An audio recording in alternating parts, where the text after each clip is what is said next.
সবাইকে জয় যিশু। জয় যিশু চ্যানেলে তোমাদের সবাইকে স্বাগত। আজকে ঈশ্বর তার নতুন লোকেদের যে কথা উনি বলে গিয়েছেন সেটাই তোমাদের সাথে শেয়ার করছি। আব্রাহামের যে আহ্বান দিয়েছিলেন। আমার ভিডিও যদি ভালো লাগে অবশ্যই তোমরা আমার চ্যানেলটাকে সাবস্ক্রাইব করো। অনেক বছর পর ঈশ্বর আব্রাহামের নামে ৭৫ বছরের এক ব্যক্তির কাছে এসেছিলেন।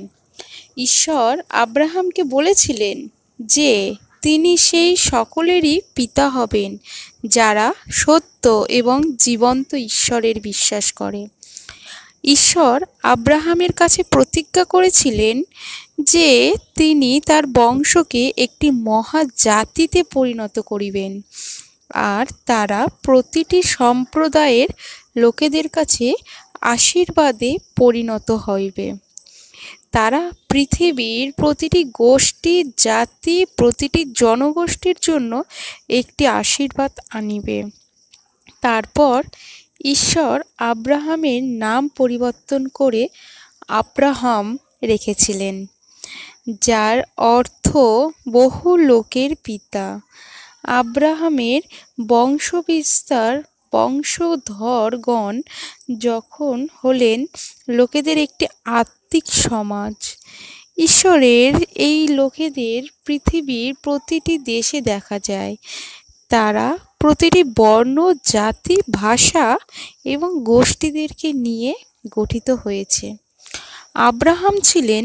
আব্রাহামের প্রচুর বিশ্বাস ছিলেন এবং তিনি বৃদ্ধ হয়েছিলেন এবং তখনও তার কোনো সন্তান ছিল না। একদিন ঈশ্বর তার কাছে এসেছিলেন এবং তাকে নিশ্চয়তা দিয়ে বলেছিলেন যে তার একটি পুত্র সন্তান হবে। ঈশ্বর আব্রাহামের কাছে যে প্রতিজ্ঞা করেছিলেন তা আব্রাহামের পুত্র না হওয়া পর্যন্ত সত্য প্রতিপন্ন হতে পারে না।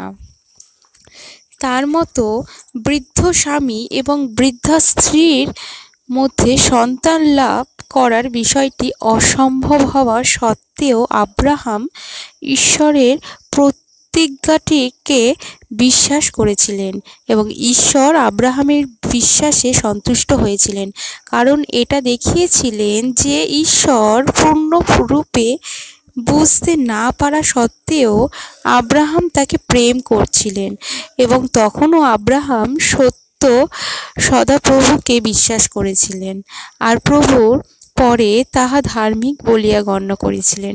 এটি আদি পুস্তক 15:6 অধ্যায়ের মধ্যে আমরা দেখতে পাব।